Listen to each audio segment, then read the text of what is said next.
তিন শ্রেণীর মানুষ ৫ ওয়াক্ত নামাজ পড়েও জাহান্নামী হয়ে যাবে। প্রিয় ভাইয়েরা, খেয়াল করবো যে অনেকে আছে আমরা নামাজ পড়ছি, রোজা রাখছি, কিন্তু তিন শ্রেণীর মানুষ এমন আছে তাদের নামাজ, তাদের রোজা জাহান্নাম থেকে তাদেরকে বাঁচাতে পারবে না। এর মধ্যে ১ নম্বর হচ্ছে এমন সমস্ত মানুষ যারা বান্দার হক নষ্ট করে।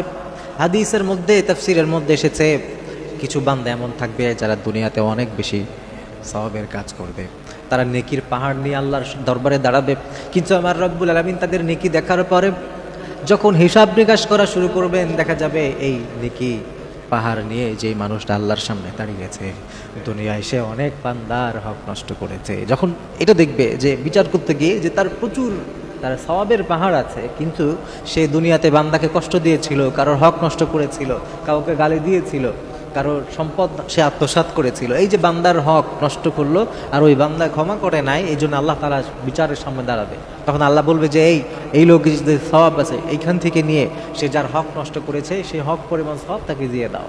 এইভাবে একটার পর একটা হাদিসের মধ্যে এসছে যে বান্দার হক নষ্ট করার কারণে নেকির পাহাড় নিয়ে যে মানুষটা আল্লাহর সামনে দাঁড়ালো, তার সেই নেকিগুলো নিয়ে নিয়ে এক একটা বান্দার কাছে তার হক পর্যন্ত পৌঁছে দেওয়া হবে। দিতে দিতে একটা পর্যায়ে দেখা যাবে যে এই নেকির পাহাড় নিয়ে যাওয়া বান্দার নেকি সব শেষ হয়ে গেছে।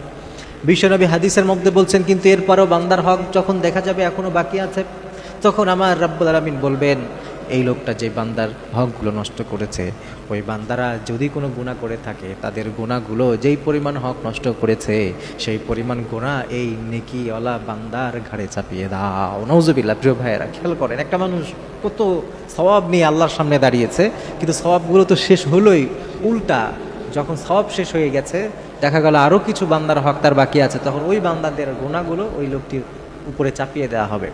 আমার নবী বলছেন এই লোকটির চাইতে অসহায় আর কোনো মানুষ নাই। বিশ্বনবী বলছেন, জানো না কি পৃথিবীর সব থেকে অসহায় মানুষকে? এরপরে বিশ্বনবী বললেন যে এই লোকটা কিয়ামতের দিন এমন বিশাল বিপদের সম্মুখীন হবে, এই লোকটার চাইতে অসহায় আর কেউ তখন থাকবে না। এজন্য বান্দার হক যারা নষ্ট করে, যদি তারা অনেক বেশি নেকির কাজ করে ফেলে, অনেক বেশি সওয়াবের কাজ করে ফেলে, এগুলা কিন্তু আখিরাতের হিসাব নিকাশের দিন শেষ হয়ে যাবে। এজন্য প্রিয় ভাইয়েরা, যদি নামাজ কালাম আমরা পড়ছি ঠিক আছে, কিন্তু এটার পাশাপাশি ১ নম্বর আমাদের বান্দার হকের দিকে খেয়াল রাখতে হবে।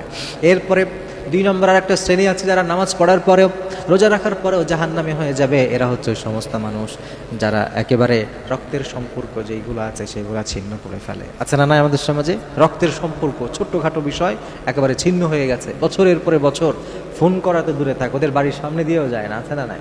এইগুলো মানুষের ব্যাপারে হাদিসের মধ্যে নবী সাল্লাল্লাহু আলাইহি ওয়াসাল্লাম বলেছেন, যারা আত্মীয়তার সম্পর্কগুলো ছিন্ন করে ফেলে এরা কখনো জান্নাতে যাবে না। প্রিয় ভাইয়েরা, এই জন্য অনেক মানুষ, অনেক দিনদার আমরা এমন দেখেছি, অনেক হাজী সাহেব গাজী সাহেব আছে, তারা নামাজ কালাম ঠিক মতো পড়ে, কিন্তু ছোটোখাটো বিষয় নিয়ে আত্মীয়দের সাথে বছরের পরে বছর রাগ করে কথা বলেন, এগুলো করা যাবে না। ৩ নম্বর আর একটা শ্রেণী আছে যারা হচ্ছে হারাম খাদ্য খায়, যাদের ভিতরে হারাম খাবার ঢুকে যায়। এই মানুষগুলো যতই নামাজ রোজা পড়ুক না কেন, জাহান্নামের আগুন থেকে তাদেরকে এই নামাজ বাঁচাতে পারবে না। এই জন্য এই ৩ শ্রেণী থেকে আল্লাহ তাআলা যেন আমাদেরকে রক্ষা করে, এই ৩ শ্রেণী থেকে যেন আল্লাহ তাআলা আমাদেরকে বাঁচায়, সেই তৌফিক আল্লাহ আমাদের দান করা।